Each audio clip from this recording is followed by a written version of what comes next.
प्रयास न करें और इस घटना को मैं निंदा करता हूँ। भारत जोड़ो न्याय यात्रा के लिए राहुल जी निकले हैं। यात्रा में जन सैलाब उमड़ रहा है, लेकिन असम के मुख्यमंत्री आजाद भारत में तानाशाही है और उन पर हमला कराया गया। हमला इसलिए लोगों से नहीं मिले तो राहुल गांधी पद न्याय यात्रा क्यों निकाले हैं? भाजपाई कुछ गुंडों ने न्याय यात्रा पर हमला किया था, जिसमें हमारे गाड़ी का शीशा तोड़ दिया गया था और हमारे वहाँ के प्रदेश अध्यक्ष उनके साथ भी मारपीट करने का प्रयास किया गया था और उनके मुंह से ब्लड भी आ रहा था, वह भी आप लोग देखे होंगे। और उसके बाद और राहुल गांधी जी वहाँ के मंदिर में पुलिस वहाँ पर उनको रोकने का काम किया। और आज जब गुवाहाटी में छात्रों के साथ मिलने के लिए, छात्रों को संबोधित करने के लिए जा रहे थे, तो वहाँ पर बैरिकेडिंग लगा दिया गया और कांग्रेस के जो बब्बर शेर लोग थे वहाँ के अध्यक्ष के नेतृत्व में वे लोगों ने बैरिकेडिंग तोड़ने का भी काम किया। लेकिन राहुल गांधी जी बोले कि हम बैरिकेडिंग तो तोड़ दिए, लेकिन मैं कानून नहीं तोड़ूंगा। न्याय यात्रा की जो बस है उसी से वहां पर संबोधित भी करने का काम।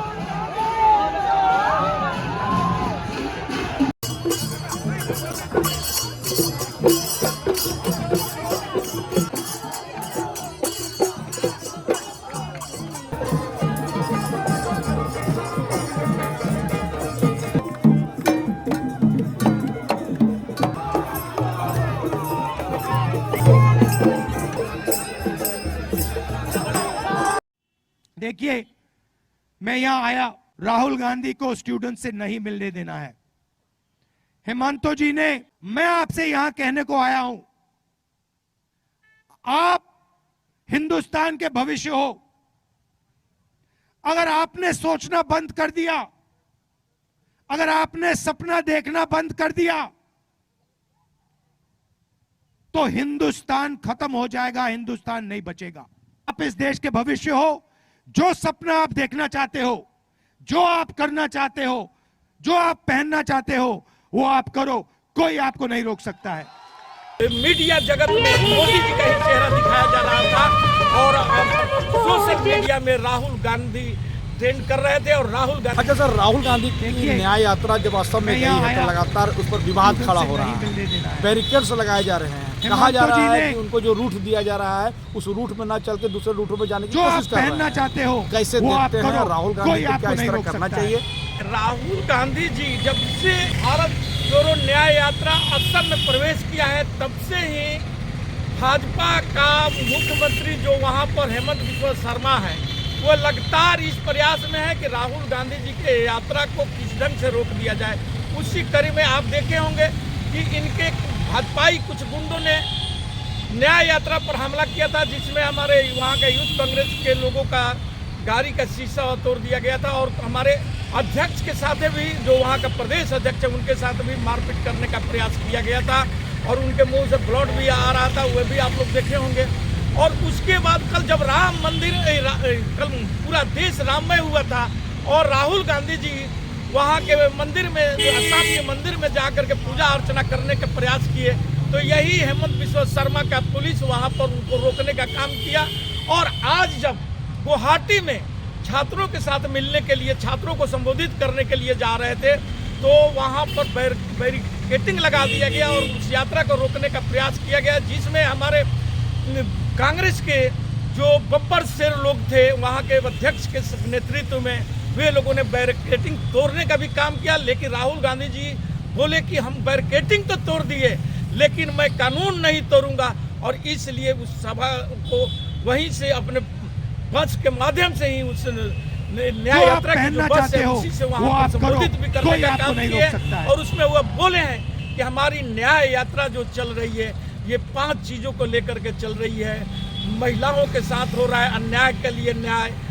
युवाओं को रोजगार नहीं मिल रहा है उनके लिए न्याय, और सामाजिक जो असंतुलन भारत में है, यहाँ पर जो बड़े अमीर हैं वो अमीर बनते जा रहे हैं, जो गरीब है गरीब बनते जा रहे हैं, और जिसकी 87% आबादी है, दलितों की, पिछड़ों की, आदिवासियों की, उनकी हकमारी की जा रही है। इनके प्रति न्याय दिलाने का काम हम लोग करेंगे। और इसी न्याय यात्रा के जरिए राहुल गांधी जी का ये गुवाहाटी में जो वहाँ की सरकार है वहाँ वो प्रवेश नहीं करने दे रही है, और वे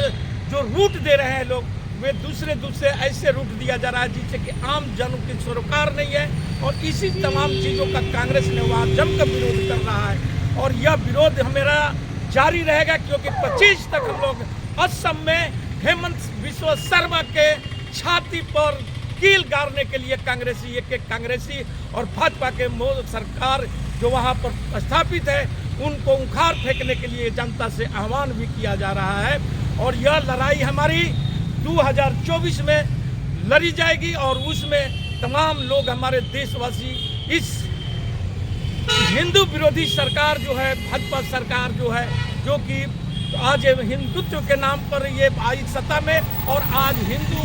साधु संतों के जो ढंग से यह अवहेलना कर करके राम मंदिर का उद्घाटन किए, बिना मुहूर्त में अर्ध निर्मित मंदिरों का जो किया गया, और अपने अनुयायियों से लोगों को जबरदस्ती दीपावली मनाने का, पूजा पाठ करने का जो ये आह्वान किए थे, वे पूरी तरीक़ा से फेलियर हो गया है। क्योंकि एक तरफ मैं ये भी सोचता हूँ कि हेमंत बिस्वा शर्मा और ये अमित शाह जी कांग्रेस और राहुल गांधी के लिए भी बहुत अच्छे काम कर रहे हैं, क्योंकि कल जब राम मंदिर के नाम पर पूरे मीडिया जगत में सिर्फ राम मंदिर और मोदी जी का ही चेहरा दिखाया जा रहा था, और आपके आरएसएस प्रमुख का चेहरा दिखाया जा रहा था, और जोगी का चेहरा दिखाया जा रहा था, वहीं पर सोशल मीडिया में राहुल गांधी ट्रेंड कर रहे थे, और राहुल गांधी की वहाँ पर जो मंदिर में नहीं घुसने की जो ये लोग प्रयास किए थे, और मंदिर में नहीं घुसने दी अंतिम समय तक ले, ये सारे चीज़ कहीं ना कहीं हेमंत बिस्वा शर्मा लगता है कि उसको पुरानी कांग्रेसी खून उसमें दौड़ रहा है, और वो चाहता है कि राहुल गांधी जी और न्याय यात्रा को भारी व्यूअर मिले, भारी लोगों की जानकारी में आवे, और इसीलिए ऐसे अनुचित कार्य काम कर रहा है, और वो उस रैली को रोकने का काम कर रहा है, न्याय यात्रा को रोकने का काम कर रहा है। इसी के साथ मेरा वक्तव्य समाप्त होता है। जय हिंद, जय भारत। कहीं न कहीं भाजपा शासित जितने भी प्रदेश हैं वहाँ पर विपक्ष को किसी भी तरह से प्रताड़ित करने का वो प्रयास कर रहे हैं, क्योंकि कानून से अपने आप को भाजपा शासित प्रदेश के लोग या भाजपा के जो भी छुटभैया नेता या बड़े नेता जो भी हैं, वो अपने को आज देश में संविधान से और कानून से अपने आप को ऊपर मानते हैं, और जिसके चलते विपक्ष के हर आवाज़ को कुचलने का प्रयास कर रहे हैं, जिसका नमूना है में हुई घटना। राहुल गांधी जी के भारत जोड़ो न्याय यात्रा के संदर्भ में जिस तरह से उन्होंने उनके अनुयायियों ने, भाजपा के दलालों ने जिस तरह से हमला किया,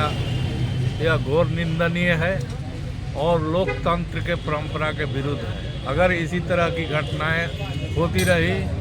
तो लोकतंत्र पर बहुत ही इसका उल्टा असर पड़ेगा, और इस देश में अशांति कायम हो जाएगी। क्योंकि अगर वो नहीं माने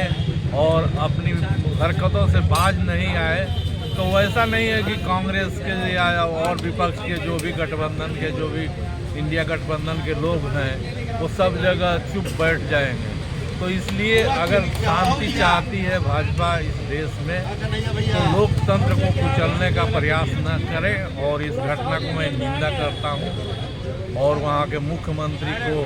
इस पर संज्ञान लेना चाहिए, जिन्होंने वहाँ के कार्यकर्ताओं का मनोबल बढ़ाया है। यह अत्यंत घोर निंदनीय है। सर, आप क्या कहना चाहेंगे इस पर? जो हमारे भारत जोड़ो न्याय यात्रा के लिए राहुल जी निकले हैं, ये पूरे भारत वर्ष में आज जिस तरह से उनके पदयात्रा में जन सैलाब उमड़ रहा है, लेकिन असम के मुख्यमंत्री आज़ाद भारत में वो आज़ाद होना नहीं चाहते हैं। अब उनका तानाशाही है, और उन पर हमला कराया गया। हमला इसलिए कराया गया कि ताकि राहुल गांधी बीच बाजार से नहीं जाए, लोगों से नहीं मिले। तो राहुल गांधी पदयात्रा न्याय यात्रा क्यों निकाले हैं कि ताकि सभी से हम मिल सके, या दलित हो, किसान हो, महिलाएं हो, बेरोजगार हो, सभी से मिले, और सभी के साथ जो अन्याय हो रहा है उस अन्याय के खिलाफ न्याय लड़ने तक यह संघर्ष उनका जारी रहे। या मुख्यमंत्री रहें, या अमित शाह रहें, या नरेंद्र मोदी रहें, राहुल गांधी का न्याय यात्रा, ये जब तक न्याय नहीं मिलेगा तब तक यात्रा राहुल जी का चालू रहेगा। इस दुनिया का कोई ताकत उसको रोक नहीं सकता।